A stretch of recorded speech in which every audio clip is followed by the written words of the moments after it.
Hello students, in this video we are going to learn third chapter of 8th standard mathematics, indices and cube roots. याच्यामध्ये आपण practice set number 3.1 solve करणार आहोत, पण त्याच्या अगोदर आपल्याला घातांकांचे नियम थोडक्यात पाहायचे आहेत. आता घातांक म्हणजे काय हे पहिला पाहूयात आणि मग आपण त्याचे नियम पाहूयात. ठीक आहे. तर बघा इथे दोन एक्झाम्पल्स घेतले आहेत. याच्यामध्ये पहिल्या एक्झाम्पलमध्ये बघा 2 मोठा आहे आणि त्याच्या डोक्यावरती आहे 5. ठीक आहे. सेकंड एक्झाम्पलमध्ये 3 मोठी आहे संख्या आणि त्याच्या डोक्यावरती 1/4 छोटी संख्या आहे. In the example 1 2 is base and 5 is index. म्हणजे ही जी मोठी संख्या खाली लिहिलेली आहे ही बेस आहे आणि जी डोक्यावर छोटी संख्या लिहितात ही असते इंडेक्स. ठीक आहे. तसंच in the example second 3 is base and 1/4 is index. म्हणजे हा पूर्ण 1/4 जी छोटी संख्या डोक्यावरती लिहिलेली आहे ती असते इंडेक्स आणि ही जी मोठी संख्या खाली लिहिलेली असते ही काय असते, बेस असते. ओके.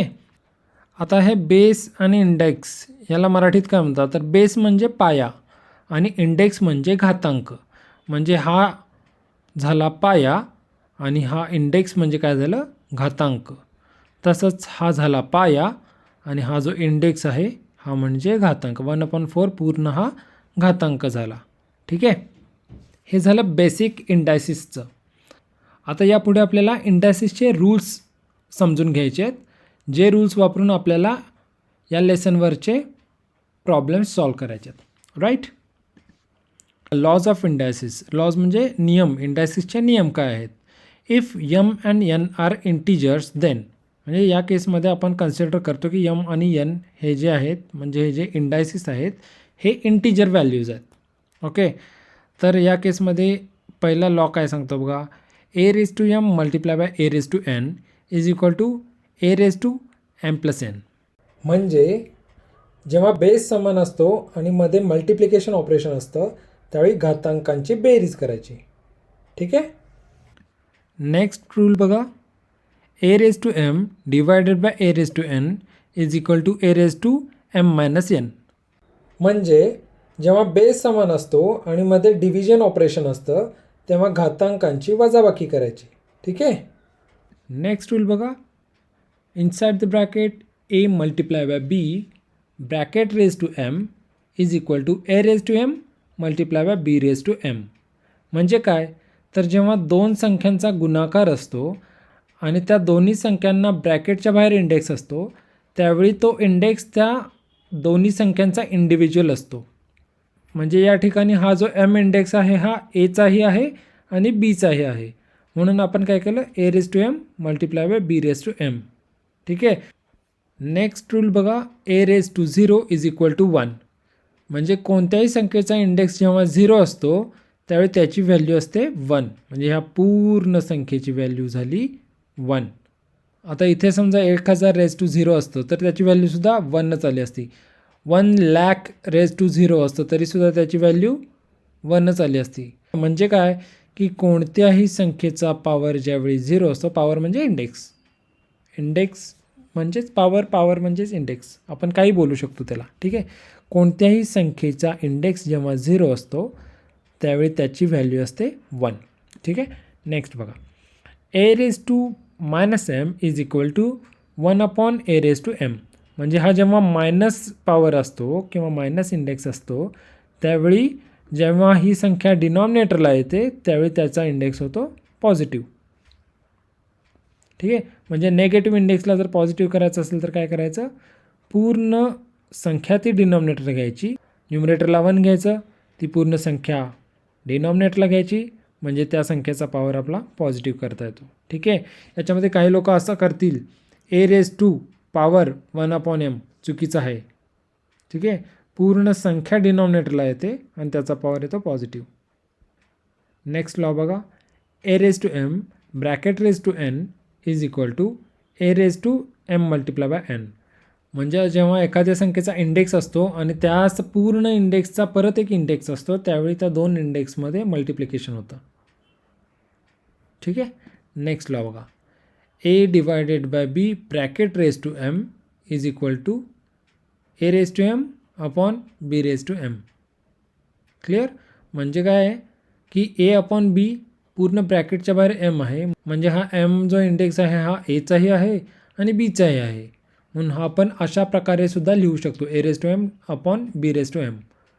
नेक्स्ट लॉ बघा, a upon b bracket raise to minus m is equal to b upon a bracket raise to m.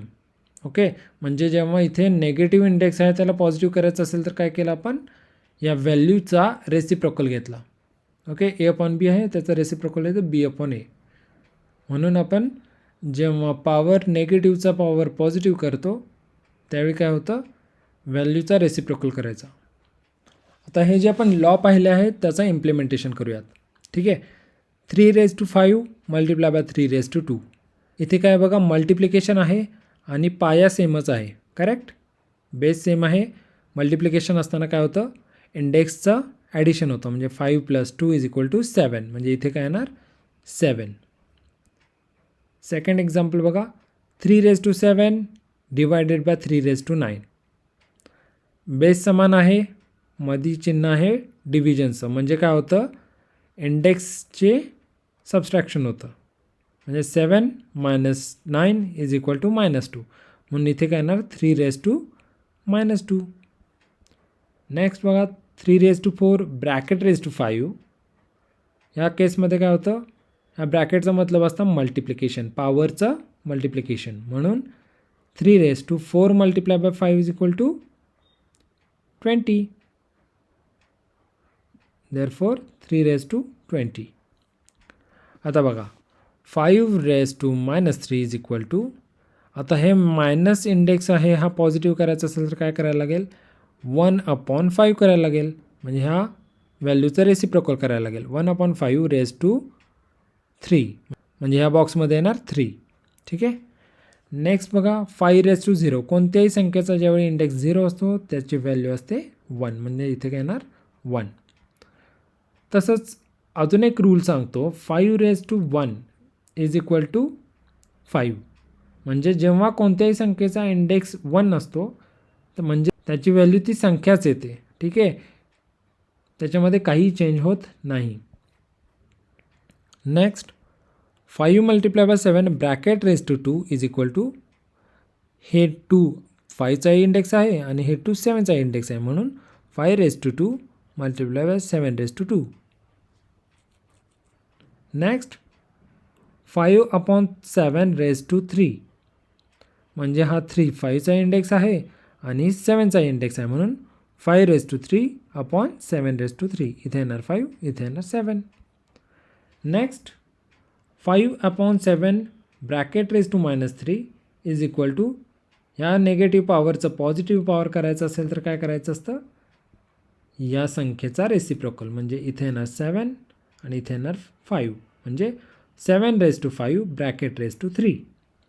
Clear? आता हे इंडायसिसचे रूल्स जर तुम्हाला पूर्ण एंड टू एंड समजून घ्यायचे असतील तर अजून एक आपण सेपरेट व्हिडिओ बनवलेला आहे ज्याच्यामध्ये इंडायसिसचे सगळे रूल्स एकत्र दिलेले आहेत.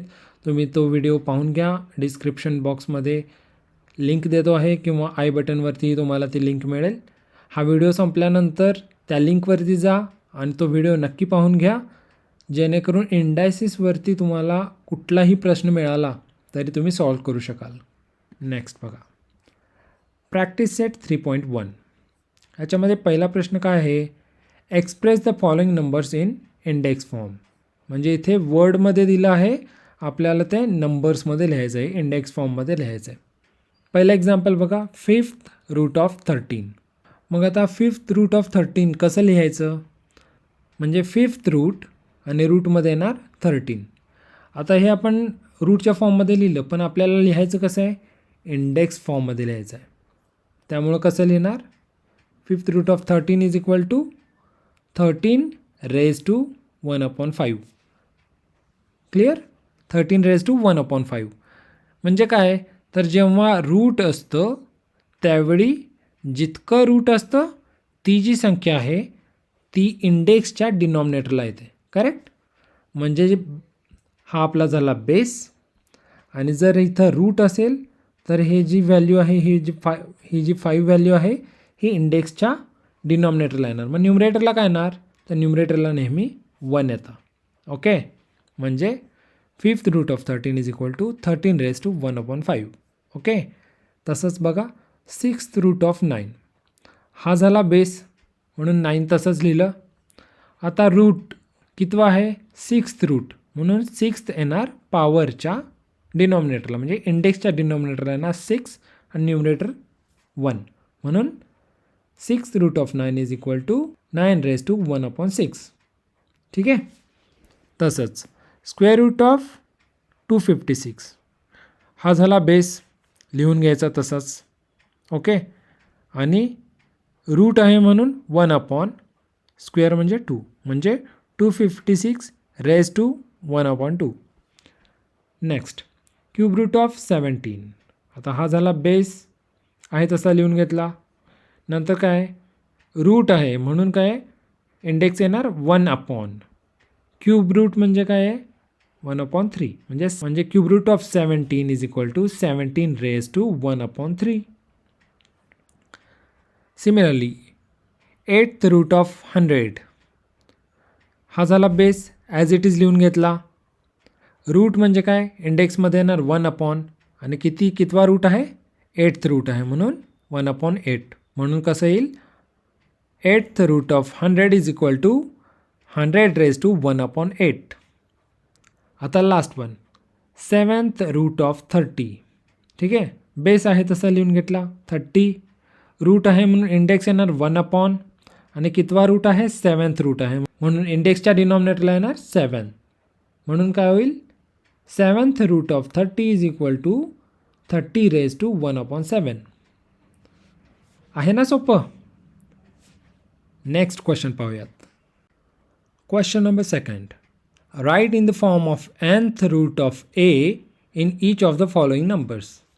ओके, आता आपण मागाच्या एक्झाम्पलमध्ये पाहिलं होतं बघा, जेव्हा न्यूमरेटरला 1 असतं म्हणजे त्याचा रूट फाइंड आउट करतो आपण. ठीक आहे, आता मगाशी आपण पाहिले बघा, जेव्हा इंडेक्समध्ये 1 असतं म्हणजे त्या बेसचा आपण रूट फाइंड आउट करतो. आणि कितवा रूट, तर तो जो डिनॉमिनेटरला जो नंबर लिहिलेला असतो तितका रूट, म्हणजे याचं कसं होणार आपल्याला nth रूटच्या फॉर्ममध्ये लिहायचं झालं तर 4th रूट ऑफ 81. ठीक आहे, कितवा रूट, 4th रूट. रूट कशावरून, तर इंडेक्स 1 आहे म्हणून. ओके, आणि कशाचा, तर बेस 81चा, म्हणून 4th रूट ऑफ 81. मग हेच आपल्याला मराठीत कसं लिहिता येईल, 81चे 4थे मूळ. सेकंड काय येणार, आता 2 म्हणजे काय, सेकंड रूट ऑफ 49 असं म्हणू शकतो, पण सेकंडला आपण काय म्हणतो, स्क्वेअर, म्हणून स्क्वेअर रूट ऑफ 49. तसंच 49चे दुसरे मूळ किंवा 49चे वर्गमूळ.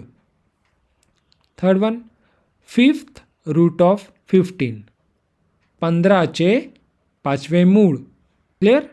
नेक्स्ट 9th रूट ऑफ 512, 512चे 9वे मूळ. ठीक आहे.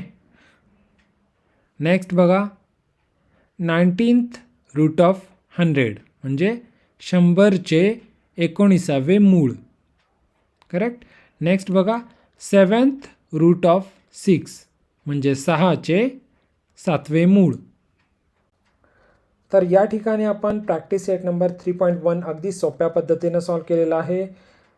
जर तुम्हाला समजलं असेल तर व्हिडिओला लाईक नक्की करा आणि तुमच्या फ्रेंड्ससोबत शेअर करा जेणेकरून त्यांचेही डाऊट्स क्लिअर होतील. ठीक आहे. पुढच्या व्हिडिओमध्ये आपण प्रॅक्टिस सेट नंबर 3.2 सॉल्व करणार आहोत. त्यामुळे चॅनलला सबस्क्राईब करून बेल आयकॉन प्रेस करा म्हणजे व्हिडिओ अपलोड केल्या तुमच्यापर्यंत पोहोचेल. ऑलराईट.